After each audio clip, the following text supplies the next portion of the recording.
hubo una primera ola descrita por Toffler en la cual estábamos hablando de que el poder se lograba porque yo tenía tierra.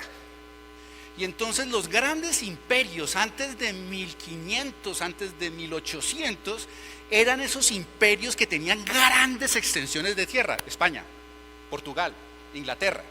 Inclusive Carlos III en 1510, Carlos V en 1510 decía, el sol nunca se pone en el imperio. Y la razón era simple, porque cuando estábamos en Europa, España tenía sol. Cuando estábamos en Asia, los países de Filipinas y lo que estaba en el ámbito de Filipinas, estaba el sol. Cuando estábamos en América, estaba el sol. O sea, en cualquier momento del día, el sol estaba sobre el imperio español. El imperio, el poder, el capital se lograba en esa época por la existencia o la tenencia de la tierra. La tenencia de la tierra era lo fundamental.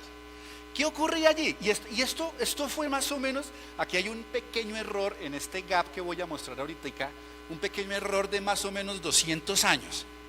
Porque los historiadores dicen que el cambio se generó en el momento en el que Gutenberg en Alemania no inventó, innovó con la imprenta. Y eso ocurrió hacia 1550, si mal no recuerdo, San Google les da la fecha exacta. Otros dicen que no fue la imprenta, sino que fue la máquina de vapor.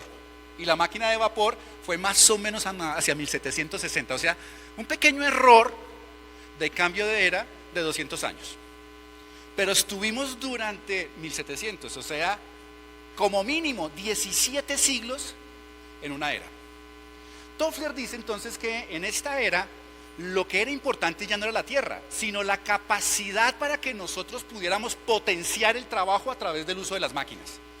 Porque lo que la máquina de vapor hace es potenciar el trabajo de la gente. Entonces ya una persona es mucho más productiva gracias a la máquina, porque imprime muchos libros o porque tiene esa capacidad de producir cosas muy rápidamente.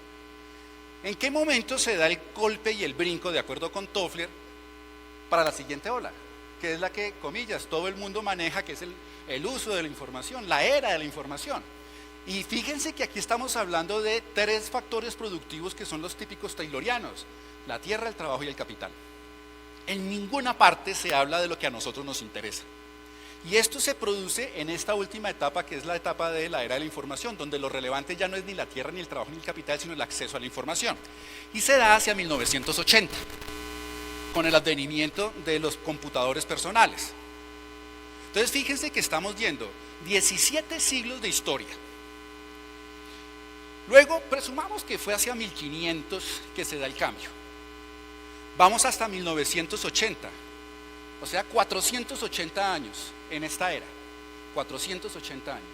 1980 a hoy han transcurrido 40 años, 17 siglos, 4 siglos, ni siquiera medio siglo. Y me voy a aterrizar aquí, en estas 2 últimas eras, de acuerdo con el Foro Económico Mundial.